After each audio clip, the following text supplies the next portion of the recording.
السلام عليكم ورحمة الله. لعل اعتبار مدينة القدس عاصمة أبدية للكيان الإسرائيلي واستمرار الاحتلال في نحر الفلسطينيين في غزة اليوم والعدوان الإسرائيلي الأخير على سوريا وخروج أمريكا من الاتفاق النووي مع إيران وتداعيات ذلك اقتصاديا على أوروبا اليوم هي تطورات خطيرة في المنطقة نناقشها من الداخل مع كوستاس إيزيخوس النائب السابق لوزير الدفاع اليوناني. معكم زينب صفار، تابعوا.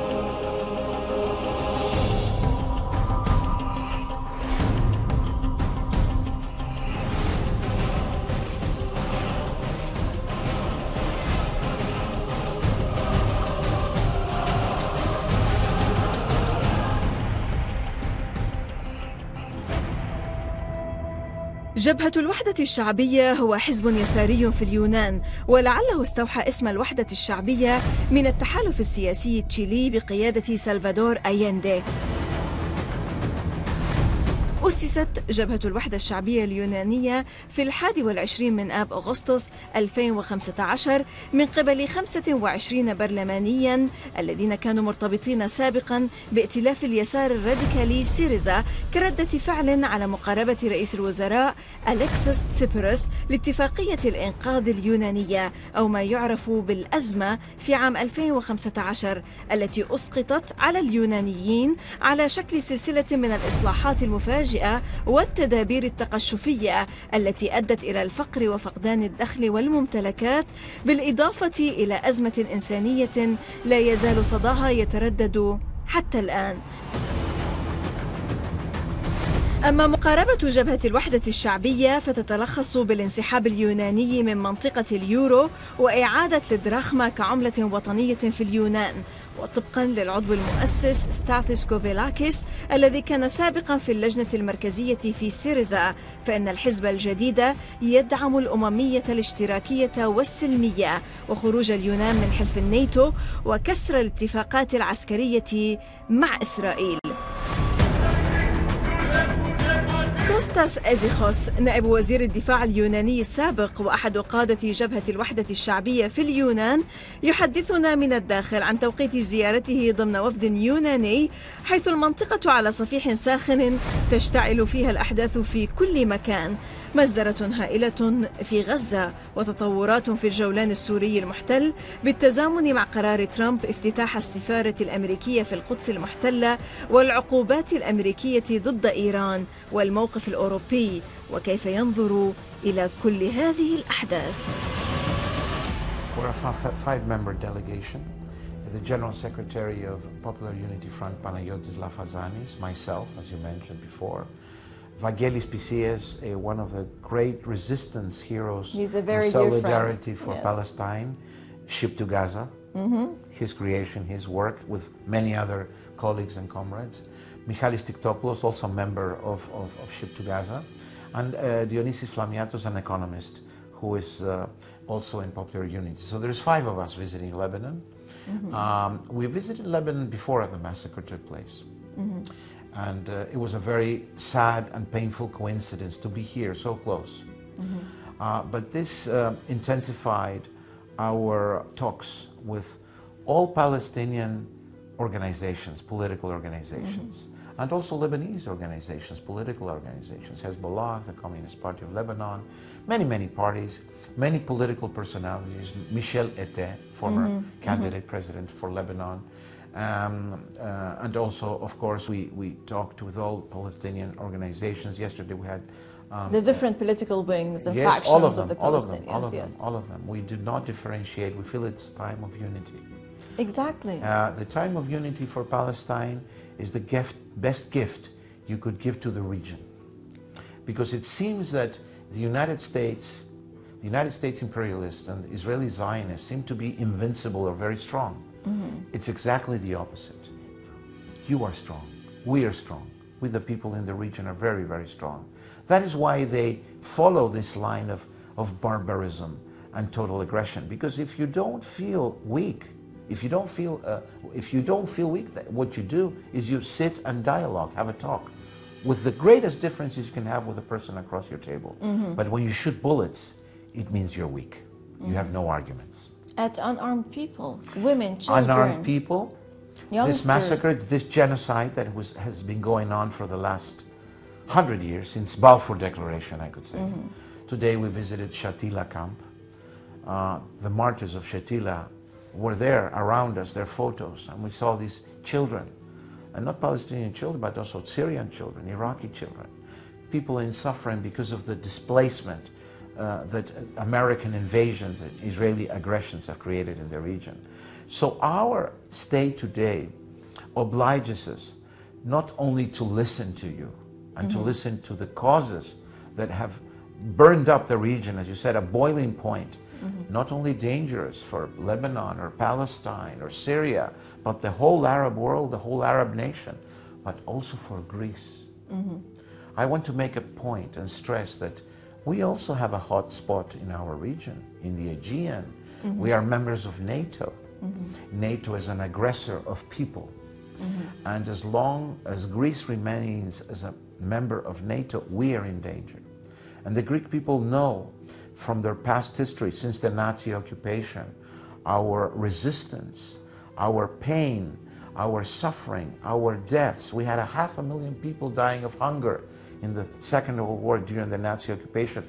The bond between the Greek people and the Palestinian people is very, very strong. But the government here, the government in Greece, unfortunately, has decided. I mean, what was the reaction of the government vis-à-vis the events that took place recently in Unfortunately, Gaza? the foreign minister made a press release, which is to me unacceptable, saying that Israeli force was a little bit too much.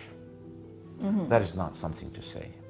That is hiding behind your words, hiding behind the truth, hiding behind reality, telling reality as it isn't.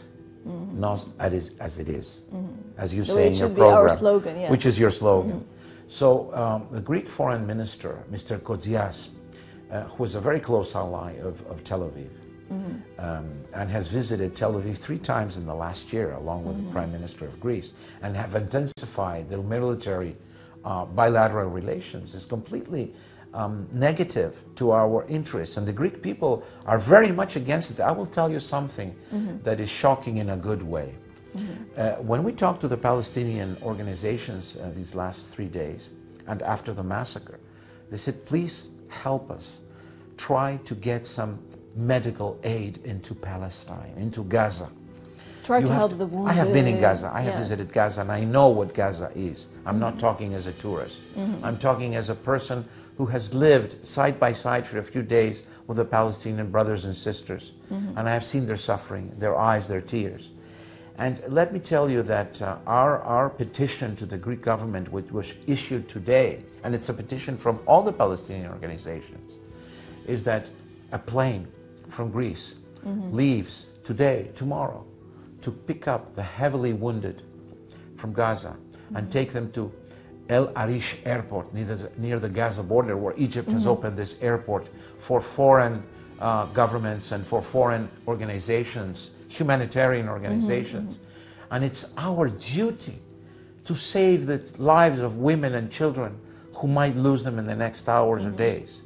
So we petitioned with an open letter the Greek Prime Minister, the Greek Foreign Minister, and the Minister of Health of Greece to immediately send a plane with medical supplies, with medical doctors, with nurses, medical equipment to Gaza, and at the same time bring to Greece, to the Greek hospitals, these people that have to be saved. We're waiting for their answer. This was issued at 9 in the morning. But we had a domino effect after this issue of the appeal.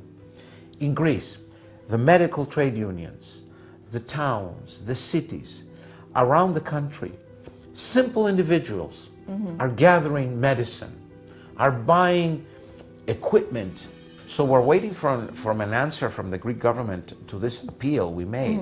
But after the appeal was issued at 9 o'clock in the morning in the Greek media, immediately, a few hours later, 10 o'clock, 11 o'clock, the Palestinian embassy in Athens was flooded with telephone calls, with emails from simple people, families, trade unions, medical trade unions, teachers' trade unions, universities, individuals, students. They want to help. They want to help. They want to volunteer to go to Gaza as medical teams and nurses. So So this is a clear indication that the decisions taken by the government in Greece are so much, you know, in contradiction, detached from the people in Greece. It's correct. The Greek government, unfortunately, does not have its ears open, its eyes in reality, to see what is happening, the genocide towards the Palestinians.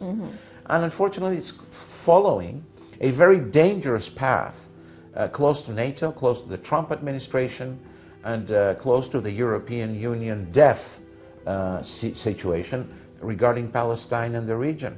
So I think this domino effect is not going to stop in Greece.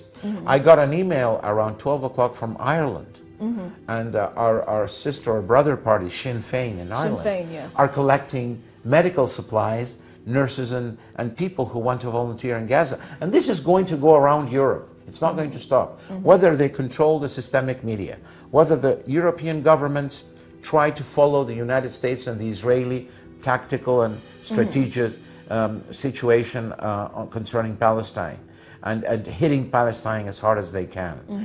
Whether that continues, the European people, and I'm talking for the Greek people at this point, I cannot talk for anybody else, I feel, I know, I have the experience that they will not ever abandon the Palestinian cause.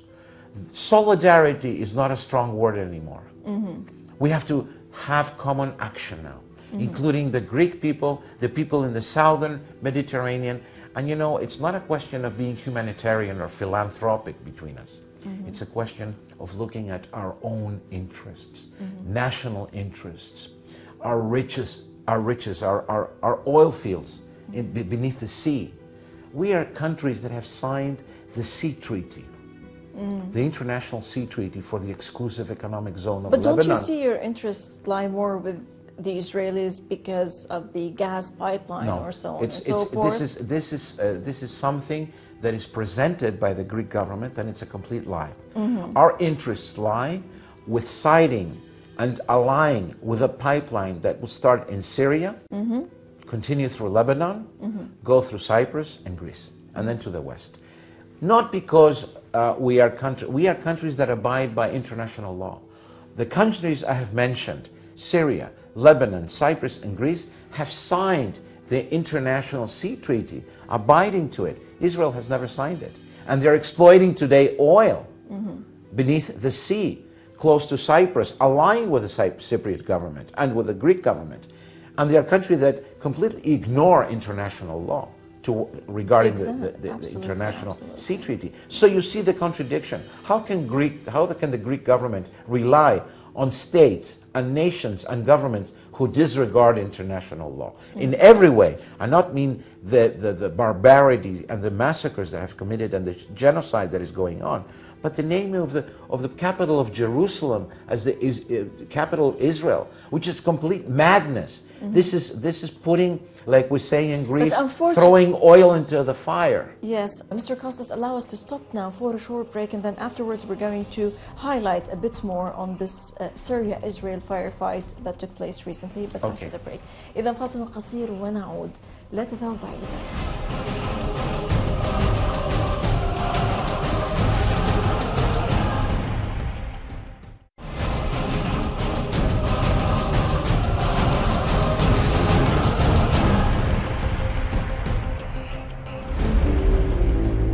يشير مراقب إلى أن تبادل إطلاق النار الذي جرى أخيراً بين سوريا وإسرائيل لم يكن طبيعياً، وأن الاستفزازات الإسرائيلية ضد أهداف في سوريا تم الرد عليها بشكل هائل، وتمت إعادة صياغة قواعد الاشتباك في بلاد الشام.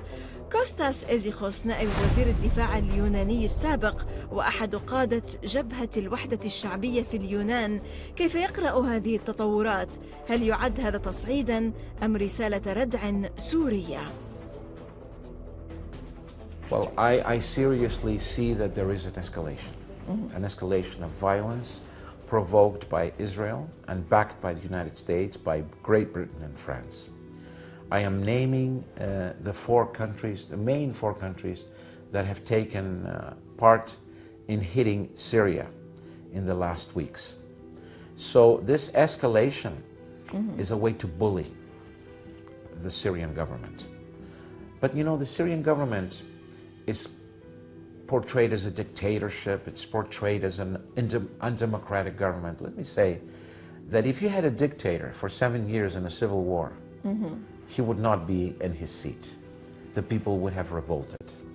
The people in Syria are fighting for the existence of their nation. I believe that you are working in the sense on trying to pressure the government and the parliamentarians in Greece in order to work on restoring the relations with the Syrian government. It is true.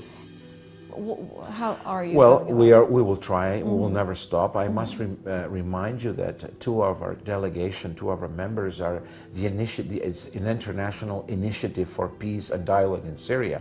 They were in Damascus last year. They met with President al-Assad and his government leaders and leaders of political parties. So we do believe also that we have to not only work for relations, but we ask and we appeal to the Greek government not to follow the European directive and reopen the Syrian embassy in Athens, which has been closed in the last 3.5, 4 years. This cannot continue. Exactly. The Syrian government is a legal government, has been elected. One may agree or disagree, ideologically or politically, but it's a sovereign nation, and sovereign nations have a right to exist. Now, allow me to shift and talk a bit more about the Iran deal and Europe in the sense, the fate of the European, this kind of dealings with the Iranians, economic issue. So you are also, sir, working on having a huge wide front that included parliamentarians and parties and activists from across all Europe to confront the U.S. policies, particularly when it comes to the economic issues. We have to work a lot on that. We have to protect the deal that was made with Iran and the rest of the countries. How are the Europeans going to deal with this? I mean, it's as if like, you know, they want to appease to the Americans, but at the same time, they don't want to lose their benefits from the deal. And this is a very good question. And I hope that a European leader was here in my place to answer, but I will try to answer that question. Yes. I think the European leaders are at a crossroad. Yes. They have to choose. They have to choose. If and they now want, more than ever. Now more than ever because of the Trump sanctions slogan, America first.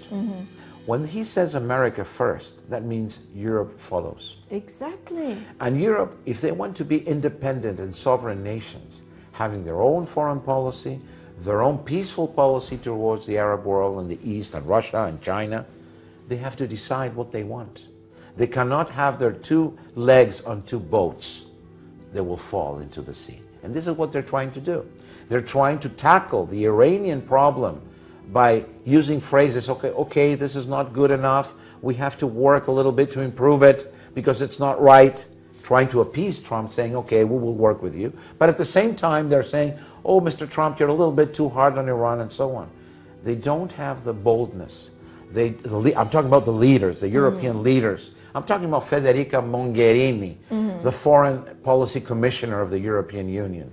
She cannot say when the massacre took place in Gaza or regarding the Iranian deal, talk in a double standard language where she tries to appease everybody. You have to speak very clearly, very directly, very transparently. And as long as Europe uses a double standard and hypocritic language, not only will they follow the US, they will be enslaved economically, militarily, geopolitically, and energetically by the United States. Allow me to ask you, sir, about something. Hawks on Capitol Hill are preparing to go head-to-head with the European countries that intend to continue business with Iran in the wake of the, the President Trump's decision to withdraw from the deal and reimpose all related U.S. sanctions.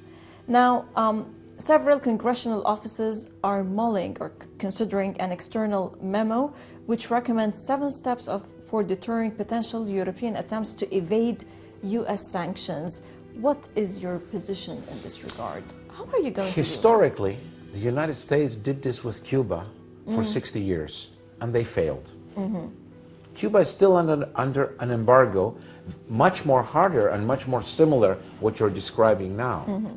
So no matter what they do, no matter how they decide to impose hard sanctions, there will be roads of cooperation. Not only because some European market companies that have long-term relationship with Iran will continue, But Iran will not go down on its knees because of the sanctions. They will not achieve that. They haven't done before. They have not done it before, and they will not do it now. No. But I think it's a sign to tell the world, the American leaders and Mr. Trump is trying to tell the world. On the contrary, the sanctions, they made the Iranians stronger. They relied more on themselves. And they will make them stronger, as Russia. You have sanctions against Russia because of the Crimea and the Ukrainian crisis. Yes. What have these sanctions done to Russia in the last 3 years? Have they made Russia weaker or stronger? Exactly. And you also have the Russian and the Chinese factors when it comes to Iran. So the Europeans might be, it's a lose-lose situation for them. It is. And they have to make choices, hard choices, difficult choices. The Euro-Transatlantic Alliance does not have a long road ahead of it. It's very hurt. You have different voices, many voices.